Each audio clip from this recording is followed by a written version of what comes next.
Buenas noches, estamos en la Biblioteca Luis Ángel Arango para desarrollar una entrevista a profundidad de la asignatura Sujeto, Comunidad e Interacción Social del programa de Filosofía en la Universidad Nacional Abierta a Distancia.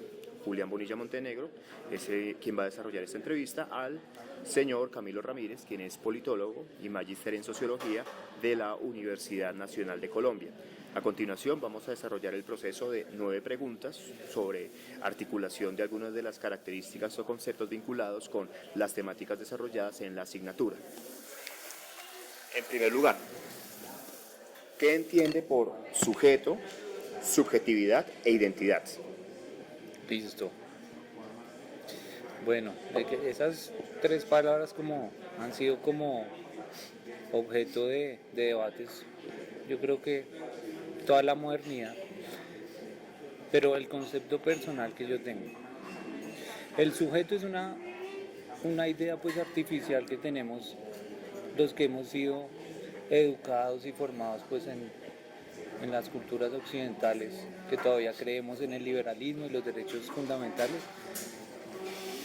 que se refiere a un ciudadano que tiene, a diferencia, digamos, de las personas de otras épocas premodernas, que tiene conciencia de una pertenencia a una comunidad política moderna donde hay unos derechos y unas obligaciones. Entonces, es un proceso que tiene doble vía, porque es personal en la medida que hay una conciencia, digamos, de adscripción a algo, de pertenencia a una cultura. Y tiene que ver, pero para mí es articulada a una concepción de modernidad, de que estamos en una sociedad y un Estado en donde hay un reconocimiento de derechos y un ámbito de privado y un ámbito público. Entonces el sujeto es como esa categoría artificial que quiere connotar eso, que es la manera de ser persona y ciudadano en ese momento histórico. Eso yo creo que es sujeto. Subjetividad, que es la segunda, ¿no? Listo. Subjetividad yo la veo como es un proceso.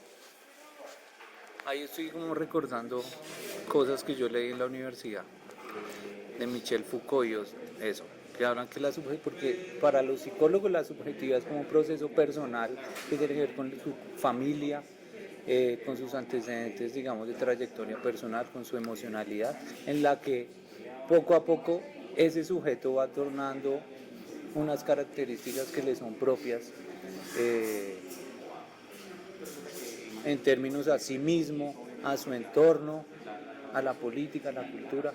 Entonces la subjetividad la veo como ese proceso de construcción y reconstrucción progresiva de esos valores que se suponen propios de una sociedad moderna.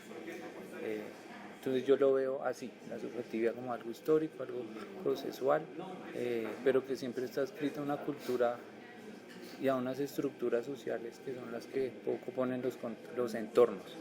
Identidad, bueno, es que esas dos están súper vinculadas, ¿no? Subjetividad e identidad.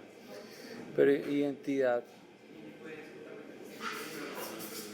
hay dos cosas, ¿no? Como reconocimiento y autorreconocimiento. Yo creo que la identidad es cuando ese sujeto es capaz de reconocerse y autorreconocerse como parte de una cultura o de una subcultura, o de una situación sexual, política, religiosa. O sea, cuando usted es capaz conscientemente y racionalmente de manifestar su afinidad con alguna religión, con algún movimiento político, con alguna filosofía, y lo hace de manera consciente. O sea, la identidad como implica ese ejercicio voluntario de sentirse parte de un proyecto colectivo, que puede ser político, religioso, nacionalista, así. Creo que así muy resumidamente, ¿no? Porque ese debate de identidad también es de no acabar. Demasiado extenso. Sí.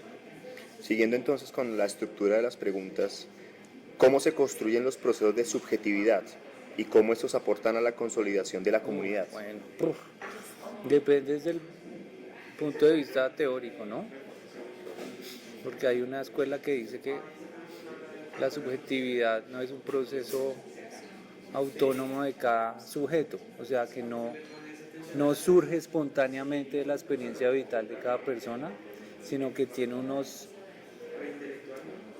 dispositivos sobre los cuales funciona, que es Michel Foucault, es esa teoría, ¿no?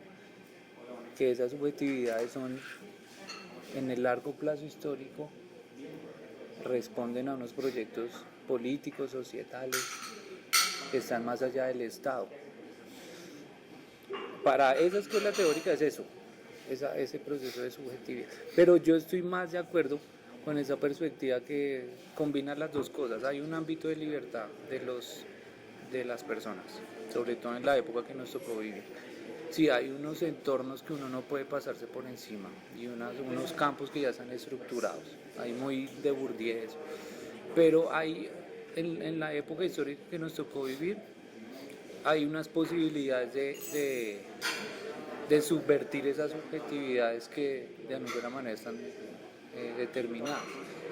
Pero es por la época que nos tocó vivir. Esto era impensable hace 200 o 300 años. Hoy las personas están en libertad, por ejemplo, de identificarse como homosexuales, de identificarse como ateos, apóstatas, sin temor a que la estructura social los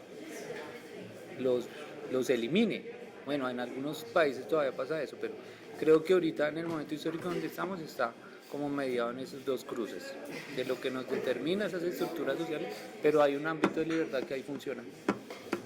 Y esto me permitiría continuar con la siguiente pregunta, y es saber si usted considera que se pueden identificar lugares que permitan construir los procesos de subjetividad. ¿Lugares? Lugares. O sea, lugares físicos. Espacios físicos. Sí, pero esos lugares están determinados como a unos procesos de socialización.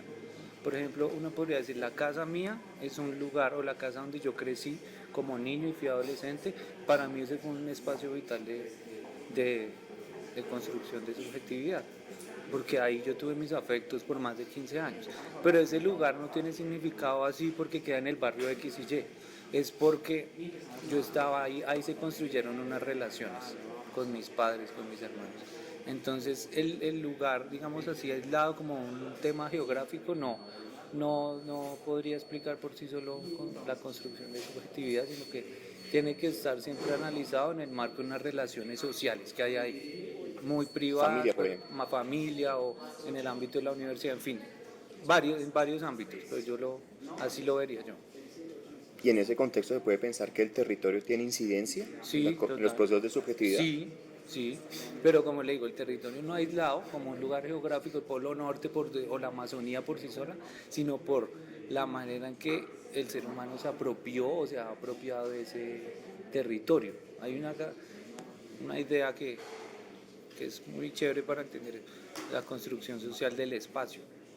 O sea, los espacios tienen, además de las características físicas, geológicas, geográficas, tienen unas trayectorias históricas que tienen que ver con cómo las personas han llegado ahí, cómo se apropiaron de ese lugar, para qué lo usan, en fin. Entonces sí tienen territorio, sí está relacionado con procesos de construcción de identidad, sí, pero en ese sentido que lo digo. En ese contexto, ¿usted podría describir alguna práctica que se realiza dentro de la comunidad en la que usted está vinculado, en la cual se puedan generar procesos de identidad? En la mía personal. Sí, se puede hablar de la suya personal. A ver, hablemoslo como el ámbito mío, por ejemplo, profesional. Hay una identidad en torno a los que somos politólogos, pero no está territorializado. Es más una comunidad relacionada con unos saberes comunes, con un lugar en la sociedad común que nos da esta profesión, con unos ámbitos de trabajo comunes o relacionados o parecidos, más en ese sentido, pero no a nivel territorial. Y esos procesos, además de la vinculación territorial o no que se pueda tener, también pueden tener influencia a través de los medios de comunicación. Sí, influencia que de acuerdo como a la trayectoria de cada persona puede ser digamos, determinante o no. O sea, hoy en día, por ejemplo, con tantos medios de comunicación, es como muy difícil identificar de dónde vienen esas ideas que influyen, ¿no? Porque tenemos televisión, radio, internet, en fin. Pero sí, sin duda, o sea, la información que uno recibe, el 80% viene de alguna de esas tecnologías de comunicación, entonces, así uno no quiera, va a estar, digamos, bombardeado por esa.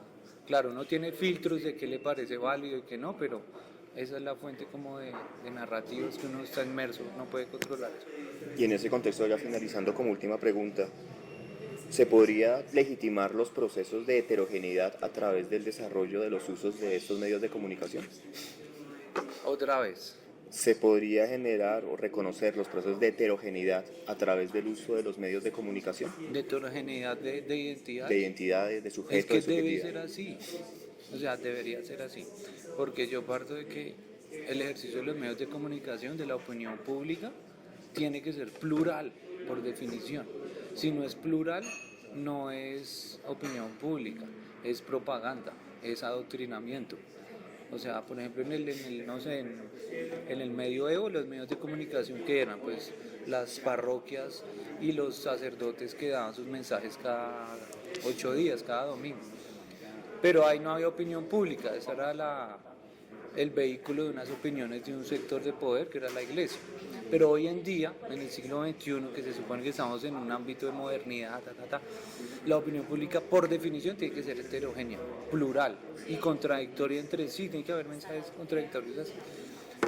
Sí, entonces por esa línea sí creo que esas dos palabras tienen que ir juntas, heterogeneidad y medios de comunicación. Muchas gracias entonces. Y finaliza la entrevista desarrollada con Camilo Ramírez Herrera para la actividad del curso de Sujeto, Comunidad e Interacción Social del programa de Filosofía de la Universidad Nacional Abierta de Distancia.